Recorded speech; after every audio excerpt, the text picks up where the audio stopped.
BA पाठ द्वितीय संस्कृत अभिज्ञान शाकुंतलम। मैं डॉक्टर मनीषा गोदारा, सह आचार्य संस्कृत, राजकीय बांगड़ महाविद्यालय डीडवा। अभिज्ञान शाकुंतलम नाटक एवं कालिदास का परिचय। महाकवि कालिदास व्यक्तित्व एवं कृतित्व। कालिदास न केवल एक अद्वितीय काव्यकार थे, अपितु गीतकार एवं नाटककार भी थे। उनके द्वारा विरचित अभिज्ञान शाकुंतलम महाकवि की प्रतिभा का अनुपम अखंड फल है। महाकवि कालिदास के प्रारंभिक जीवन के अभाव में विभिन्न मतों की उद्भावना विभिन्न विद्वानों ने विभिन्न साक्ष्यों के आधार पर की है। इन मतों को संक्षेप में इस प्रकार प्रस्तुत किया जा सकता है। भारतीय परंपरा कालिदास को उज्जैनी के राजा शकारी विक्रमादित्य की राजसभा में 57 ईस्वी पूर्व में स्वीकार करती है। प्रोफेसर वेवर, मोनियर, विलियम्स तथा CH टाव ने कालिदास का समय चतुर्थ शताब्दी स्वीकार करते हैं। लेसन कालिदास के समय को तृतीय शताब्दी में स्थिर करते हैं। कीथ तथा मैकडोनल्ड कालिदास को पंचम शती चंद्रगुप्त विक्रमादित्य का समसामयिक मानते हैं। फर्ग्यूसन के अनुसार कालिदास का समय छठी शताब्दी है। डॉक्टर हार्नली भी इसी मत के समर्थक हैं। कतिपय विद्वान वल्लाल पंडित रचित भोज प्रबंध के साक्ष्य के आधार पर कालिदास को 11वीं शताब्दी में धारा नरेश राजा भोज की सभा का राजकवि मानते हैं। इन मतों में से केवल 2 मत प्रमाणिक एवं प्रधान हैं, जिन्हें विद्वानों का आदर सम्मान प्राप्त हो सका है। यह है प्रथम शताब्दी ईस्वी पूर्व का मत तथा चतुर्थ शताब्दी ईस्वी पूर्व या गुप्तकालीन मत। इस प्रकार कालिदास का काल ईसा पूर्व 150 वर्ष के बाद तथा 7वीं शताब्दी के पूर्व का होना चाहिए। कालिदास की प्रमुख रचनाएं महाकाव्य कुमार संभव तथा रघुवंश है। गीति काव्य ऋतु संहार तथा मेघदूत हैं। नाटक मालविका अग्निमित्र, विक्रम उर्वशीय तथा अभिज्ञान शाकुंतलम है। अभिज्ञान शाकुंतलम की कथा का मूल स्रोत एवं उसमें परिवर्तन। कालिदास रचित शाकुंतल की कथा वस्तु का मूल स्रोत महाभारत के आदि पर्व का अध्याय 64 से 74 तक का अंश है। आदि पर्व में शकुंतला उपाख्यान 300 श्लोकों में वर्णित है। कालिदास ने शाकुंतला के कथानक के मूल स्रोत से प्राप्त सामग्री को यथासंभव नाटकीय एवं सरस बनाने के लिए उसमें बहुत से परिवर्तन किए हैं।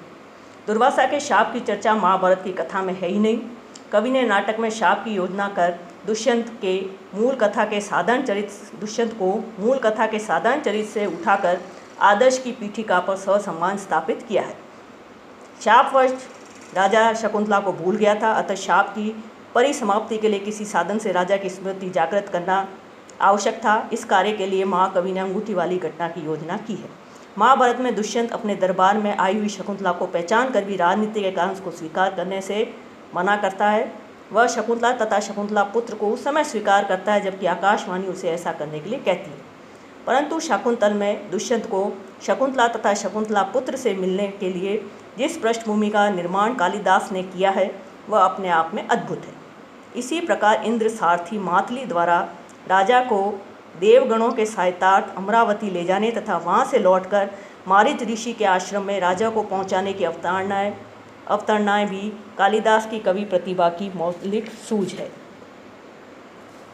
अभिज्ञान शाकुंतलम का परिचय। अभिज्ञान शाकुंतलम के रचयिता महाकवि कालिदास है। अभिज्ञान शाकुंतलम में 7 अंक है। महाकवि कालिदास ने अपने नाटक का नामकरण अभिज्ञान शाकुंतलम किया है। शाकुंतलम में दुर्वासा के शाप से विस्मृत शकुंतला का स्मरण नायक दुष्यंत को मुद्रिका अंगूठी रूप में अभिज्ञान से होता है, अतः इस नाटक का नामकरण अभिज्ञान शाकुंतलम किया गया है। अभिज्ञायते अनेनिति अभिज्ञानम शकुंतलाम अधिकृत्य कृतम नाटकम शाकुंतलम। अभिज्ञानम सहितम शाकुंतलम इति अभिज्ञान शाकुंतलम।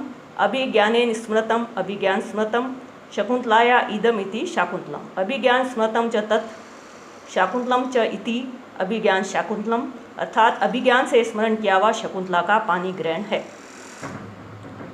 प्रमुख पात्र। दुष्यंत अभिज्ञान शाकुंतलम का प्रमुख पात्र है, जिसे नायक कहते हैं। शास्त्रीय दृष्टि से वह धीरोदात्त नायक है। शकुंतला कालिदास के रूपकों की सर्वोत्कृष्ट नायिका है। शकुंतला ऋषि विश्वामित्र और मेनका अप्सरा से उत्पन्न हुई एवं कनव द्वारा पालित कन्या है। उसका पालन पोषण प्रकृति की गोद में होने के कारण वह निसर्ग कन्या बन गई। शास्त्रीय दृष्टि से शकुंतला मुग्धा नायिका है। मांडव्य नाटक में विदूषक है। महर्षि कनव आश्रम के कुलपति एवं नैष्ठिक ब्रह्मचारी है। इनका दूसरा नाम काश्यप है। शारंगधर और शारद्वत महर्षि कनव के शिष्य हैं। अनुसुईया एवं प्रियंवदा शकुंतला की प्रिय सखियाँ हैं। इन दोनों की कल्पना महाकवि कालिदास की अनूठी प्रतिभा की परिचायक हैं। अभिज्ञान शाकुंतलम में प्रधान रस श्रृंगार है। विप्रलम वीर भयानक हास्य एवं शांत आदि का भी अंग रूप में अभिव्यक्तिकरण किया गया है।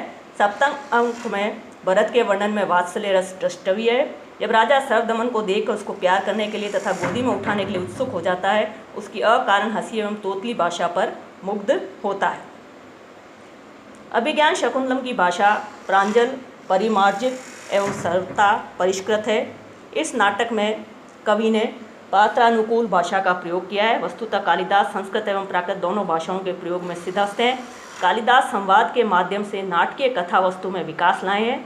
उनके संवाद अति संक्षिप्त, सरल, तार्किक, सामंजस्यपूर्ण एवं रोचक हैं। अतः पाठकों एवं दर्शकों के चित्त को अनायास आकृष्ट करने लगते हैं। पात्रानुकूल भाषा की परीक्षा करने पर ज्ञात होता है। शब्द योजना एवं वाक्य विन्यास की दृष्टि से कालिदास के रूपकों की भाषा नाटकीय है। इसमें अभिष्ट गति एवं प्रवाह है।